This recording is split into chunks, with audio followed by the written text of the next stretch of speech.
Hey, this is Murray Campbell and my Sprint 8 video report.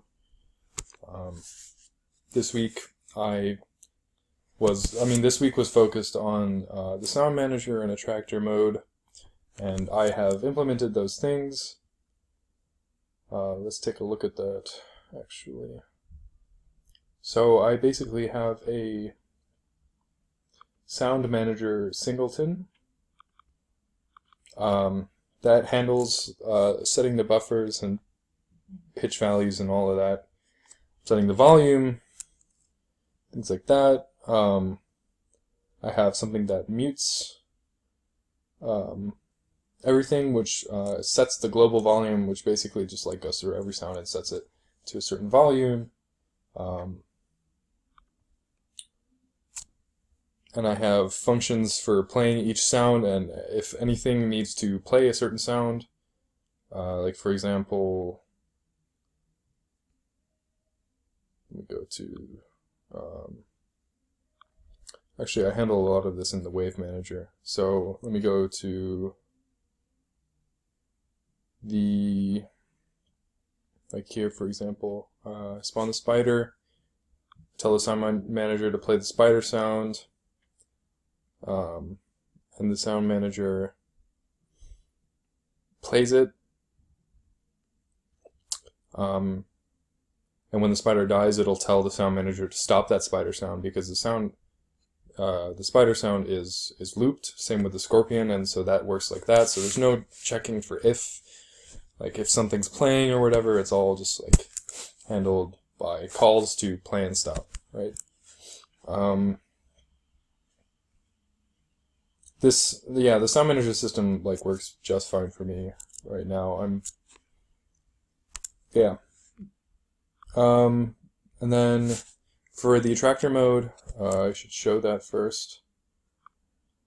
I don't actually have like high score stuff like actually implemented, but I have obviously like the UI for that.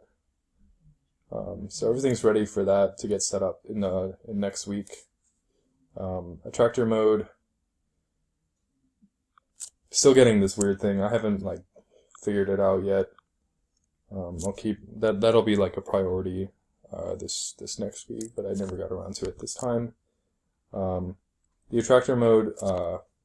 I have a strategy pattern for the player, and two different controllers that will get passed into the player depending on whether or not it's attract mode or play mode.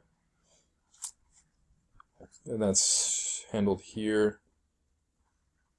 Basically, the Wave Manager knows whether or not it's a track mode, because in the scene, when it's set up, you pass in like just basically like a bool value. And so that works. My attract mode controller right now is basically just like getting the player to move left and right. So it's like not that complex right now. I just didn't get around to doing the specific movements, but that should be easy to set up. I'm familiar with the process of setting up like a multi-step movement system. The AI for that, I know, is just like it just goes in a zigzag for a certain amount of time and it stops. And once it gets to either like side, it changes its direction and does it in the opposite direction. And that's all that is.